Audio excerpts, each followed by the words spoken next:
First at noon, big development surrounding the unrest in Ferguson, Missouri today. The officer involved in the deadly shooting of an unarmed teen is being identified, as the chief of police there says the teen was tied to a robbery just hours before, and that's why officers confronted him in the first place. Jay Gray is on the story for us today from Ferguson.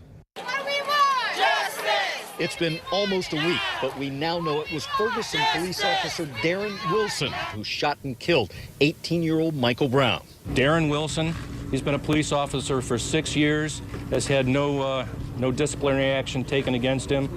He was treated for injuries which occurred on Saturday. Chief Thomas Jackson explained it all happened as Wilson was responding to a 911 call about a strong-arm robbery of a convenience store.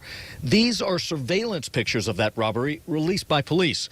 The chief says a description of the suspect was broadcast to patrol officers just before the confrontation between Wilson and Brown. At 12:01 p.m., our officer encountered Michael Brown on Canfield Drive. At 12:04, a second officer arrived on the scene immediately following the shooting. No justice, no peace! A handful of protesters were listening as Chief Thomas shared the latest information. We got to do something about this. Why they just now saying something? A question that's been at the core of the chaos and controversy here since the fatal shooting. And now, with an answer, many say it's time for action. We want justice. We want this man arrested. It ain't enough. It's been too long. 5 days and nights, the majority of those filled with violent protests that have left both physical and emotional scars on this angry and grieving community. Now, Captain Ron Johnson, the Highway Patrol officer who the governor assigned to handle new security here yesterday, was listening as the information was released. He lives in Ferguson. He talked with residents and says his community will get past the latest turn in this ongoing controversy. Jay Gray, NBC News, Ferguson, Missouri.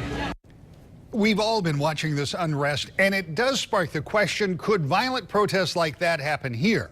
Yesterday, we took that question to Kalamazoo Public Safety Chief Jeff Hadley, who said that what has happened there could definitely happen here. His department has upped its efforts to prevent incidents like the one in Missouri, and they have intensified their efforts after what happened there last week.